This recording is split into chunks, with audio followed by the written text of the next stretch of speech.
ناظرین، fair news net work میں خوش آمدید۔ 8 بجے کی ہیڈ لائنز کے ساتھ میں ہوں آپ کی ہوسٹ لیلا اقبال۔ سہمن لنک روڈ پر تیز رفتار کار ٹرک سے ٹکرا کر تباہ، خاتون اور بچی سمیت 4 افراد موقع پر جاں بحق۔ پشاور اسلام آباد موٹر وے M1 پر صوابی کے قریب فائرنگ، انسداد دہشت گردی، عدالت کے جج جاں بحق، جج کی اہلیہ اور 2 بچے بھی جاں بحق، ڈرائیور اور محافظ زخمی۔ قاتلوں کی فوری گرفتاری کا حکم، سوات کی عدالتوں میں آج ہڑتال کا اعلان۔ کورونا کی تیسری لہر، پابندیاں مزید سخت کرنے کا اعلان، بین الصوبائی ٹرانسپورٹ ہفتہ اور اتوار کو بند، ٹرینیں 70% مسافروں کے ساتھ چلیں گی۔ خدا را ماسک پہنے، وزیر اعظم کی تاکید، کہتے ہیں لہر پھیل گئی تو کیسے سنبھالیں گے، احتیاط نہ کی تو سخت فیصلے ہو سکتے ہیں۔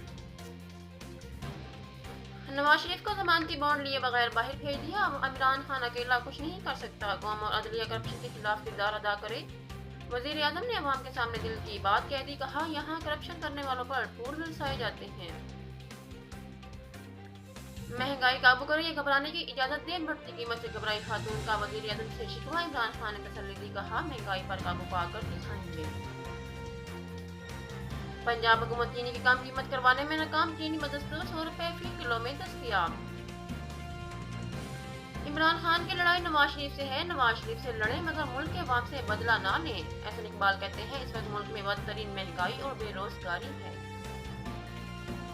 تنخواہ میں اضافے کے لیے بلوچستان کے ملازمین کا صوبے بھر میں احتجاج کا 8واں روز، تمام مرکزی شاہراہوں پر دھرنا دے کر پہیہ جام کر دیا۔